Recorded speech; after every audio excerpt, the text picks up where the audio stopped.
Melati kuntum tumbuh melata, sayang merbah di pohon cemara. Assalamualaikum, mulanya kata, awal bismillah, pembuka bicara. Bismillahirrahmanirrahim. Assalamualaikum warahmatullahi wabarakatuh. Salam perpaduan, salam nadi ilmu, amalan membaca. Sebelum bicara buku ini mula membara, izinkan saya perkenalkan diri saya.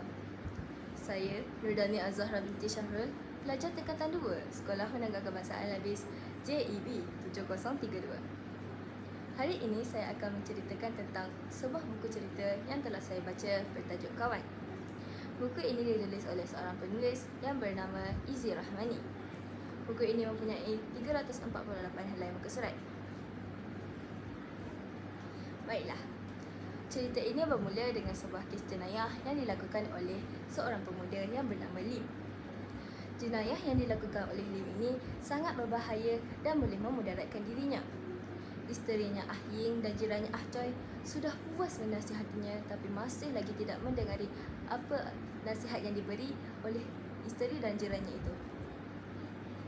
Di sebuah kampung, terdapat sebuah keluarga yang terdiri daripada ibu, Makcik Minah, bapa, Pak Man dan 6 orang anak-anak mereka yang bernama Usman, Umar, Suhaili, Suhana, Uwais dan Syazwani.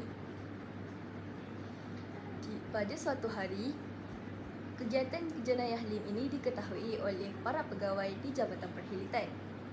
Pak Man sebagai pegawai di Jabatan Perkhidmatan tersebut melakukan tugasnya dan pergi ke rumah Lim. Tiba di rumah Lim, dia terlihat ada sebuah bunyi yang bergerak-gerak di atas motor Lim. Lim yang berada di hadapan rumah terlihat sangat cemas. Akhirnya, Lim pun ditangkap kerana kegiatannya itu sangat menyalahi undang-undang. Setelah selesai kes itu, Pak Man sibuk dengan kerjaannya. Tiba-tiba Pak Man mendapat tahu dan dia terpaksa berpindah ke tempat kerja yang baharu. Maknanya dia terpaksa pindah ke tempat yang baharu lah kan? Jadi, berita itu diketahui oleh Umar. Umar terus berlari ke rumah dan tidak pulang sehingga petang. Perkara itu membuatkan Makcik Minah risau dan sedih. Pak Man yang baru sahaja pulang daripada kerja terus mengajak Uwais, adik kepada Umar, untuk mencari Umar. Di merata-rata tempat mereka mencari Umar, masih tidak menjumpai Umar itu. Destinasi yang terakhir yang mereka akan mencari Umar adalah di padang, tempat di mana Umar dan rakan-rakannya sentiasa bermain pada waktu petang. Di padang tersebut terdapat sebatang pokok jambu di mana di situlah Umar berada. Pak Man yang berasa terkejut berkata, "Astaghfirullahalazim," setelah melihat anaknya yang tertidur di atas dahan pokok tersebut. Selesai mereka memujuk Umar, Umar pun akur dengan kata-kata bapanya dan pulang ke rumah untuk menyiapkan barang-barang yang perlu dibawa untuk ke tempat yang baharu.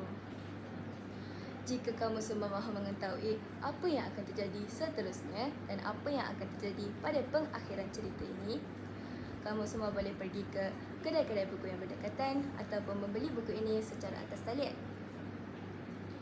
Terdapat beberapa pengajaran yang dapat diambil daripada buku ini. Antaranya adalah kita hendaklah mempunyai sikap tolong-menolong. Sebagai contoh, Suhaili yang menolong ibunya untuk membersihkan beras dan untuk membuat bubur Asyura sempena awal bulan Muharram. Yang kedua, kita hendaklah mempunyai sikap persahabatan yang kukuh. Sebagai contoh, Umar dan rakan-rakannya yang segera membantu Sulaiman dan jatuh ke dalam paya dan menolaknya ke tepi.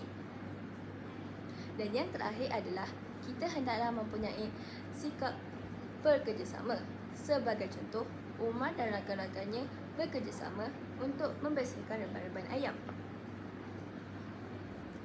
Kesimpulan yang saya dapat simpulkan untuk cerita ini adalah buku ini dapat menarik minat pembaca dengan ilustrasinya yang menarik. Yang kedua adalah kerana jalan ceritanya yang ringkas.